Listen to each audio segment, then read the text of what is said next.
This is a Q Media production.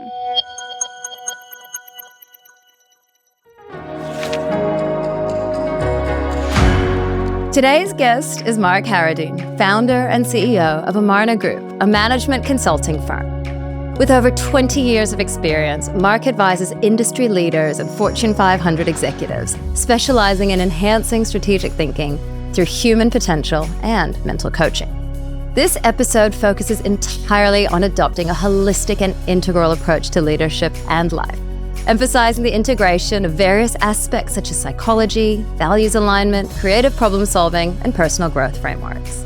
Mark highlights the importance of considering both internal and external factors in leadership development and decision-making processes, promoting a well-rounded and sustainable approach to business and personal development.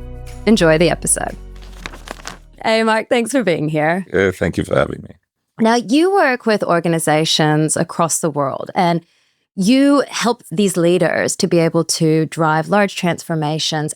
How do you know that when you meet them, that they already think strategically, that they're ready for this transformation? Yeah, it's a good question. Well, I think transformation is often pressed upon us, usually through some source of pain.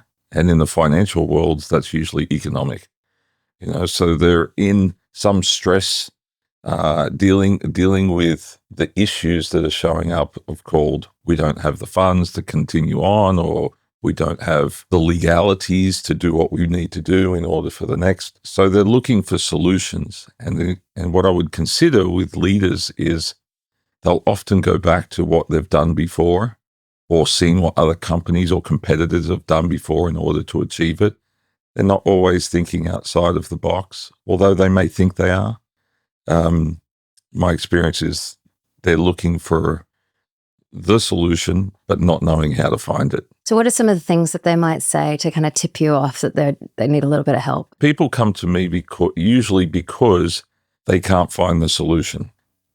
So some of those examples would be a food company. A food company came to me and said, look, we're growing, we're global, but where to next? We've got certain markets that are shrinking, certain markets that are expanding. How do we balance all of this? So when you're looking at something that's that big, how do you manage all of that? And so that would be the first one. So the thing that I take people through firstly is like, what level are you thinking on? So I have this model, I'm a consultant, so I have models of thinking. Are you thinking egocentrically, meaning just about you and your company? Are you thinking socially? Socially is usually the followers, so you're just following the norms or looking at the competitors. Are you an independent thinker, where you would go track sources from other different fields, perhaps? Where I work is what's called an integral leader that's looking at the whole on, and also how they can still drive economics long term. And the other way of thinking, which is rare in the business world, is sacred thinking. This is where I guess you'd call it spiritual, but they have great faith and trust in their risk ability. If that's where we start, let's start there. So values they're huge. Right now we talk about every company needs vision, mission, and values. And oftentimes I think we walk into businesses where the values are plastered all over the boardroom wall, and that's the only place they're actually seen. Well, maybe on the website. But I think you and I both know real values for a business are when it actually drives behaviors and outcomes. So, let's start from there. So how do you know that a company has the right values in place that's actually going to drive the right outcomes? Well, I think a good place to start is simply doing an open survey and walk around the offices and go, what's the company's values, and see if they know them, and how do they operate with them here? Are they being used, or are they just that placed on the wall? And one of the things that I've found over doing a lot of different values for people, but also business plans that usually have mission, purpose, values in there. I use a one-page document called a navigation map.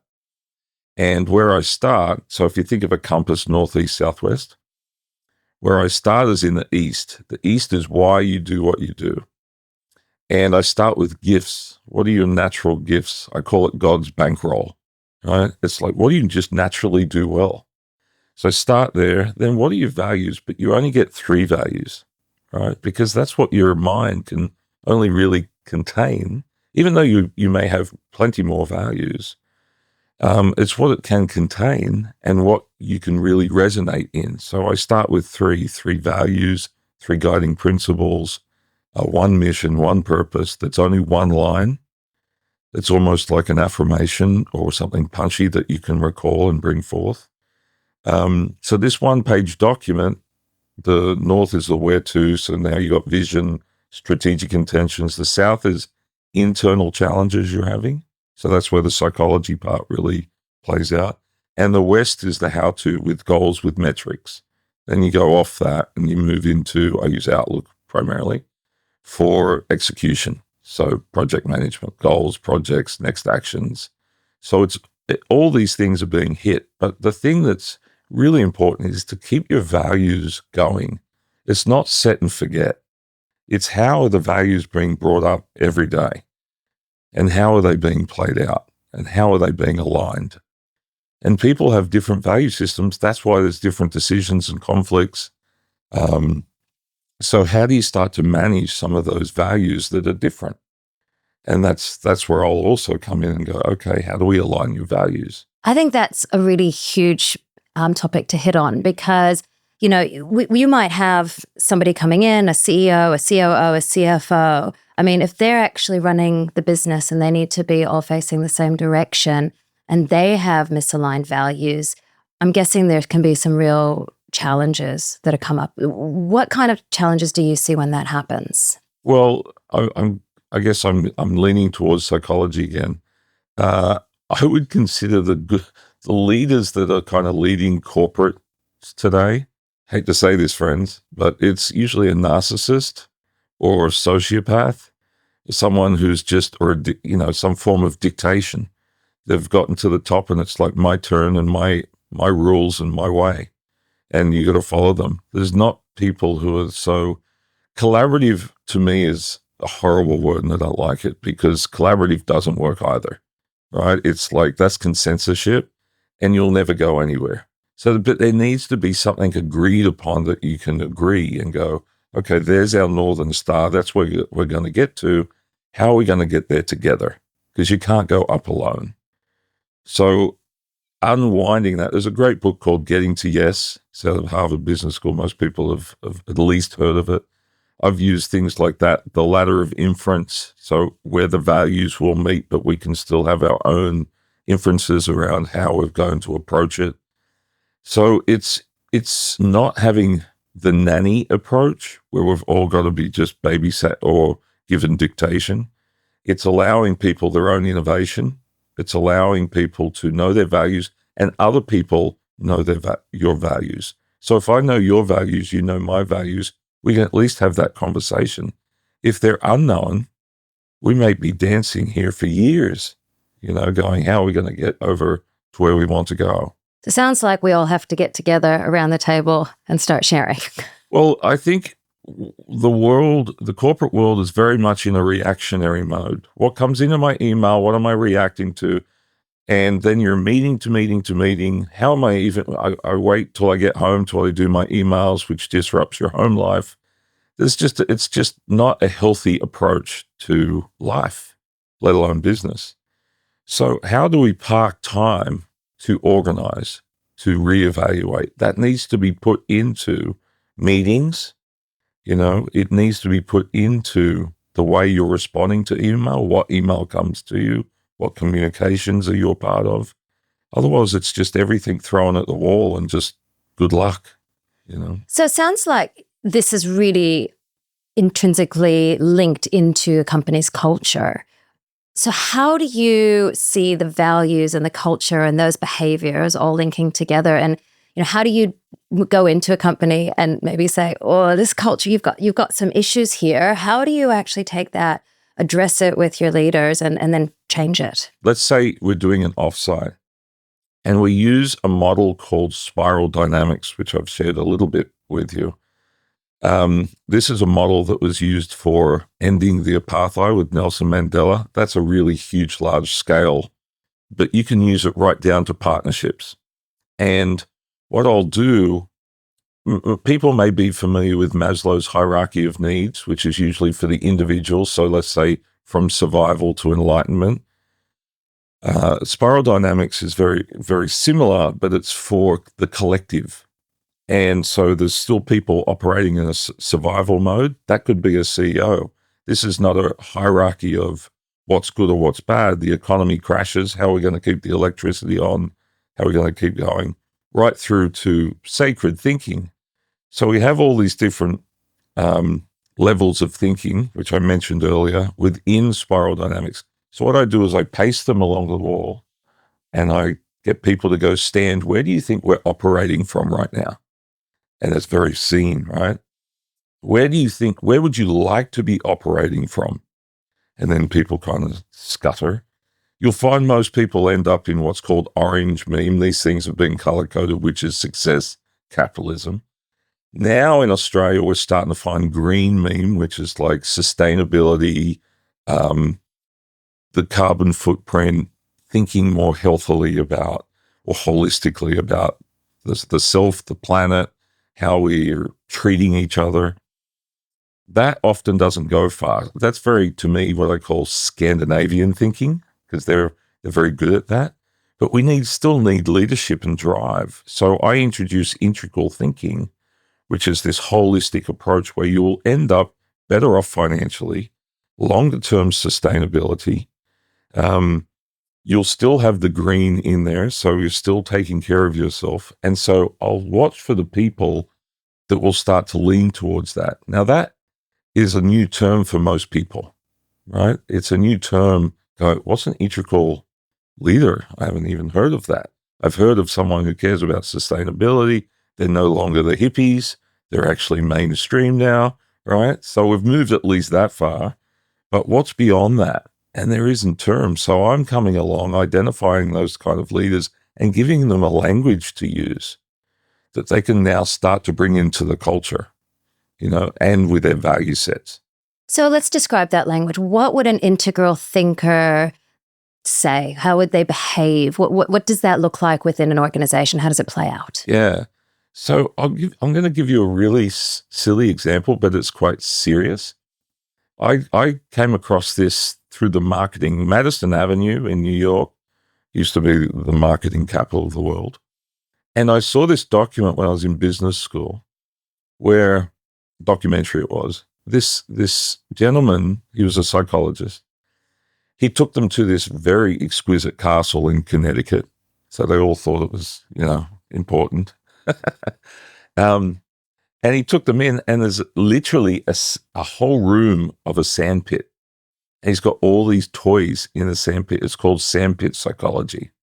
And they've got to go down on their knees and play like a child, but they'll get given what the problem or the challenge is they're trying to face, and they've got to pick a figurine of what would demonstrate the positive things that would happen or the worst thing that could happen.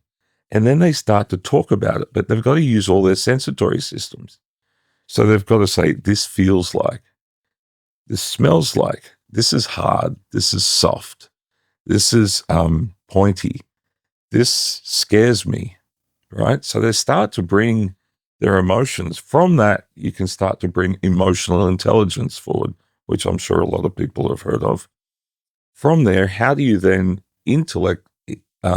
use your intelligence or intellect to start to write down and scrap out, how would this figurine and how would I relate to this figurine, to start building a strategy around what would that look like?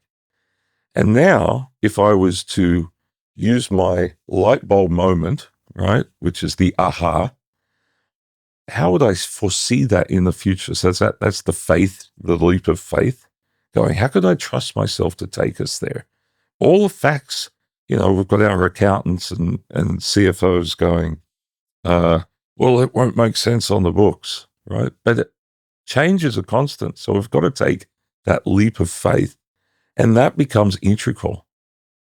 So you may go to a museum and have an idea and look at art. You may listen to music. You're still doing all the typical business analysis. This is not separate, but it's now becoming more inclusive of what triggers certain parts of you, because we're humans that are running this.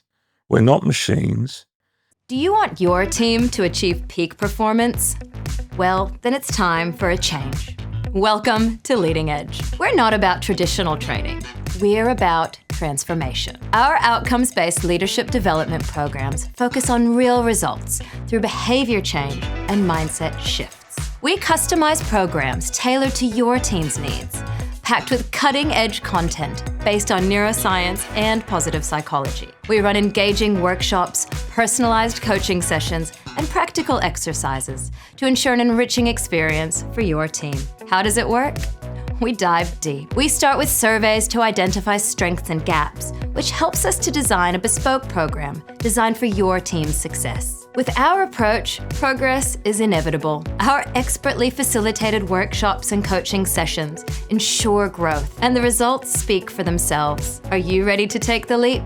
It's simple. First, choose your program. We have 5 to choose from, or you can customize a program to suit your team's needs. Second, pick your duration. We deliver 3, 6, or 12-month programs. This way, we can reinforce the learnings over time to drive real change. And finally, plan with us. Each team is different, so we make sure that what we're delivering is exactly what you need. Let's unlock your team's potential together. Contact us today, and let's start this journey to transform your team to achieve greatness. So with the integral thinking, so it sounds like really it's just that lateral thinking and really being able sort of to take everything and take all Really those senses. holistic. Yeah. So, I think I love the idea of you put them in a room and you say, where do you think we are and where do we want to go? So if we're going to be taking people through that kind of awareness is the beginning of change, right? It would, to me, would be really probably obvious in this situation. They walk in the room, you got all the toys out. They go, oh, toys? I thought we were here for a business meeting, right? So automatically they're in a different gear, like, what is this? Yeah. So what are the things that make them really shift? How do we go from we're just a normal thinker, we're doing the same thing every day, tunnel vision, to really kind of go, I know I actually need to think differently. I need to do something differently. I think it's all inside of us. The answers are all within. And so taking a deep dive in there to see maybe you're in the wrong environment, maybe you're in a great environment where you're thriving. In my experience, a lot of people don't like the environment they work in, which is kind of sad to me. But it's becoming more vulnerable, and that scares a lot of people because they want to hold on to their jobs. So they don't really want to reveal too much because that's scary. But often vulnerability is where a rawer version of you lives. It's where a greater truth inside of you lives. So if you can access that and share from that place, share from more your truth, your heart, that's where I think great intelligence lives. So getting people there can take time. But the dynamics we set up, we do individual work, just like a psychologist would. So we're giving us a safe place for people to offload their stuff. We're also doing teamwork where we're finding the common themes that are working and not working. And then once people start to open, you'll find that that's where a lot of the great answers live. That's really interesting. But one topic that comes up over and over again is about psychological safety. And, that's one of the key drivers of having an innovative company, but having people who feel included and belong, right? And I think, how do we start? And you've just given us some really great tips, but if we don't have you in our organization, if you're a leader and maybe we're not sure that people are actually sharing comfortably or being able to be vulnerable and we want to start those behaviors, what are some things that we can do as leaders? Well, I think a lot of leaders will, which is certainly encouraged, is they read a lot of books because they're looking at different points of view, but they're looking at it through almost two-dimensionally.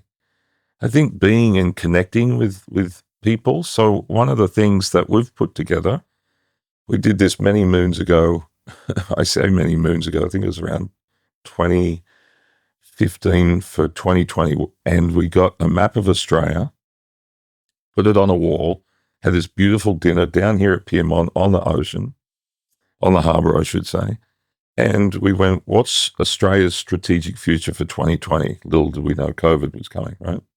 But we had people from all walks of life. So from athletes, entertainment business, the business world, all forms of different leadership, people who had excelled.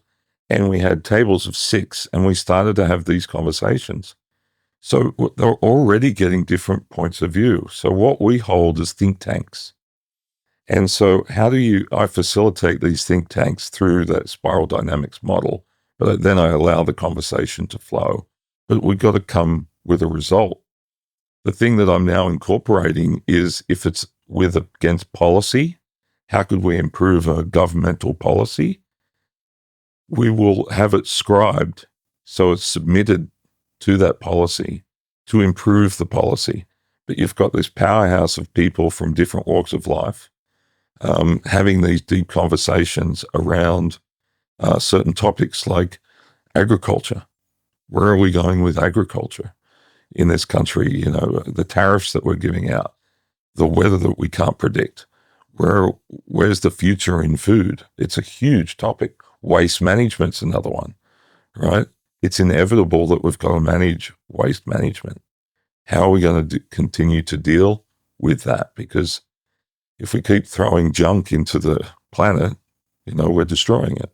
So what's some solutions? How do we think out of the box with that? So think tanks is one way. And look, if I'm not there, but how do you get together, have a round table conversation and start with a premise in mind? It may not end up anywhere near that premise. But you will come up with some different points of view for sure. If people are willing, you create that safe place where there's not a lot on the line other than there could be greatness that comes out of this. And if things don't come out of it that are positive, you got the wrong group, you know? So it's often helpful if it is facilitated because you need someone to govern and keep people on track because too many tangents tend to happen. Now, it sounds like you've had a lot of people in a lot of rooms talking about different things across businesses. And it sounds like if they actually embrace this integral thinking and actually widening their strategic view, it sounds like it's a hotbed for innovation. Have you seen some really incredible outcomes when you've gotten these leaders to think quite differently? Yeah, so this is a simple one, but you know, I was working with a jewelry business. But this was a partnership, meaning they were in relationship. So, and they had this jewelry business. And the lady I don't like to mention names, so I'll keep that confidential. But the lady had a health business. This is in Hollywood or Los Angeles, where she was doing a lot of health work with a lot of celebrities. And so she had this amazing clientele, but she also designed jewelry. And the thing that we started out was the norm, which was looking at how do we get into retail stores so we expand the marketplace. And it was high end. So how do we get the high end stores around the world? And that was happening, but it was costing us a fortune to invest in this high end jewelry. And if it wasn't sold, and now we've got a middleman in the retailer. So we ended up doing this whole process around, and the process involved some of the toys and everything. What would it look like if we wanted to maximize profit, but have the best jewelry that you could design going to people who were looking for it? So we decided to pull out of every retail store. We went real high end. The lady wore the jewelry and they would buy it off her. And then after that, it started to be custom ordered. So talk about a different model, right? I also did it with a fashion store, which I'm wearing today, by the way. I still won't mention their name. But we went out and they wanted to have 100 doors, across the world. It's a men's designing where they, what's it called, made to measure, right? So they wanted to have 100 doors, but what's really hard is to pay the person enough to have a store with the right people, with the right training, getting paid enough. So what we did was we started to target more of the audience rather than just a lot of retail stores. We tried franchises. That wasn't a good model for them. So all those old typical ways of expanding weren't working, and it was how to innovate and how to think differently about who we're going to go after and how we're going to attract those people. And it comes down to who the person is and that company is. So when someone walks in the door, they're getting this person that's so dynamic, that's so interesting and interested in you, because in this case, they're designing and customizing your clothes for who you are and your personality. So this looks like a nice conservative suit. Look inside. You got cocktails inside. With cocktails. Love it. And you get to make your statement. My statement here was here for the good times. And then I got a statement under my collar that I forget, but it's really customized to you. But they've got to pull that out of the person. Like, what would you want in a short statement, right? So this walks around as a conservative, but in my inside, I'm having a party, right? And so that was like how I want to think. That was like a value that I have. I want to present myself in such a way that would be appropriate to the business world, but on the inside, I'm dancing, right? Or having a cocktail. So, yeah, that's another example. Did they make those for women? I think Yes. I'd like one of those. Yes, they do, actually. They do make women's clothes. So I'd like to take all this and bring it full circle, because you mentioned at the beginning that there's an exercise you do, the navigation. Yes. And it sounds like you're bringing in all the things we've spoken about with the sort of the self skills and the values and the planning. I want to dig a bit deeper, because it sounds like an exercise that probably we could do, leaders probably should do on their own anyway. Can you walk through how you actually execute that with clients? Yeah. So once again, it's a one-page document, and I keep it that way because it's simple and you can retain. And northeast, southwest, using that compass, coming up with your gifts in the east. So you get three natural gifts. I take you back to when you're 0 to 7. That's where your neuro pathways are starting to form in their strongest form. Basically, we've got to live the rest of our lives going, how do I unpack that, right? But they're really strong inside of us. But how do I utilize those gifts? Because I haven't had a person who hasn't had those gifts at a young age, who hasn't used them in their career or in their life. It's become themes. And so then your value set, so you come up with 3 values. From those values, 3 operating principles. Your mission statement, what gets you up in the morning, what drives you. Your purpose statement, which is what's bigger than you, your name, what are you here for. Where to is that long-term 5 to 10-year vision. So we're looking at that northern star, I call it the Mount Everest. You might want to climb Mount Everest, but you don't know how. Strategic intentions, you get 5 because you can remember them on one hand, right? They're 2 to 3 years out. They're one-line sentences with a result, not a metric per se, but a result. And so you get 5 of those. Then we move over to the south, and versus these strategic intentions, what's your limiting beliefs around that? Now, the trick with limiting beliefs is they're often rational and real. Like, I don't have enough time. I don't have enough money. Well, that may be true, but that's not going to help you get where you want to go. So you've got to BS yourself into new belief systems in order to have these new results. I've worked with a lot of athletes in my life as a sports mental coach, and particularly tennis and golf. And basically you have to be in tennis, top 10 in the world to probably win a Grand Slam. So those people that I worked with at that level, they had to believe that they could win the US Open before it happened. Otherwise, it wasn't going to happen. If they believed they couldn't, that result would show up. So then we move into the expanding belief. What's your expanding belief? That lands on the document, not the limiting belief. And so you start to use these as new mantras, brainwash yourself to your own success. So it's not coming from an outside source, hence brainwashing. You're brainwashing yourself to your own success. And then you have that practical plan in the West, how to, where you take the strategic intentions, but you put metrics to them. And so the difference between intention and goal is, let's say there's a door over here. My intention's to get out that door, but we're going to have this conversation. I may sit down and have a glass of water. Eventually I get out the door. So I know my intention's realized. But if it's a goal, I'm going to get out in 5 steps, 3 seconds. There's a metric to it. And so we start to put those things start to go into your calendar. They go into your next actions list, into your project list, and walk away. So it's a 1-page document. People could contact me if they're interested about the navigation map. It's definitely a coaching tool because the conversation is where it gets rich. If you do it by yourself, it's still valuable, but you're really only thinking out of what you can see rather than I'll suggest a lot of different things and see what lands. It's always going to be yours. It can come from you first, but I may throw it into, the blender to see what's true. So that sounds like a really good tool for leaders to be able to start stretching their thinking and building those new neural pathways to think and behave differently. But we can't do this in isolation. We can't just have leaders who are super excited about doing things differently because they've got the troops who need to follow along.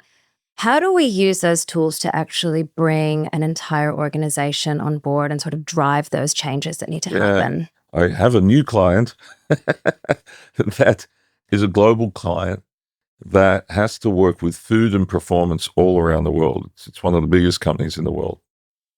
I'll start just with that individual doing a navigation map for that huge undertaking. Then we'll do his team. And so we'll do a team. Now, their navigation map, then individually they'll have navigation maps for their roles and responsibilities. But what they will do is cascade, and they'll be in alignment with the bigger focus, with the team focus, and it'll keep branching out and cascade where it becomes the culture. So you're so clear. I know what you're doing without having to come and ask you. I got an idea of what you're doing because we've already stated these things that we're driving. So we're now adults in the room because we're aware and have shared these things. If we go off course, we can come in and have a real good conversation around why are you focused on this? Well, this person from this department came in and kind of, hit us so hard that we had to pay attention. Well, did you communicate that? It's not that that's not going to happen, but is it communicated in such a way? And what happened to these other priorities that we're driving? Have they been parked? Have they been reorganized? Reprioritized? That communication needs to happen. It becomes so effective, so efficient that what I really dislike about the corporate world, I really hate the 9 to 5 idea and people around twiddling their thumbs or trying to figure out something to do, or they're just filling in time by, I was very busy today answering emails. It's just ineffective, it's just reactive rather than being proactive. I do a whole weekly review, which only takes 4 hours a week. Basically when you do all your thinking off that navigation map, and then it's communicated. And then that week and 2 weeks is like, we just run. I love that. It just gives the whole business a real kind of game plan roadmap to go forward and checks and balances. Have you seen organizations take that method and then tie that into KPIs? Oh, absolutely. Absolutely. So KPIs will land on this navigation, or not on the navigation map, but usually they'll land in goals and KPIs in your Outlook. So you're driving those KPIs. I try and stick just to goals on the navigation map because I'm trying to make it confined or memorized so you can hold it. But definitely the KPIs, which are to me a higher, they're probably up there with their intentions, but they will drive these things because you've got to look at what are the bigger things that we need to tackle. And how are we driving them, and how is that conversation always being brought up, not set and forget? I really have disdain for the model of sorry, consulting firms, but you do an offsite at the start of the year, you set and forget, and you just go. And there's so much distraction along the way. You should be strategically thinking in every meeting about how these things are coming forward and what's being thrown at you. It's like if I was going to sail from here to Los Angeles, yes, I can put a roadmap down or one of these maps down, but I'm going to be facing so many unknowns, So it's how do you have your fire truck organized as much as possible so when the fires come, I don't have a tangled hose, or I got water in the tank. Well, it sounds like, if we're changing the way that leaders are thinking and the company is thinking, I mean, these are deep-seated changes that people actually who might have been doing their same job the same way for 10, 15, 20 years, they have to actually start thinking differently. And it wasn't their choice. Like the leaders, it's their choice. They want to do it, but they've now pushed this change onto an entire organization. And it sounds like quite a significant culture shift. Have you seen the challenges that come back through trying to push this out through an organization, and how do organizations handle it? My life is dealing with resistance, right? The one thing that's constant is change, and so if you're not going to be cooperating with change, we're now in the quantum world, right? Things are speeding up with AI and just life in general like we've never, ever seen.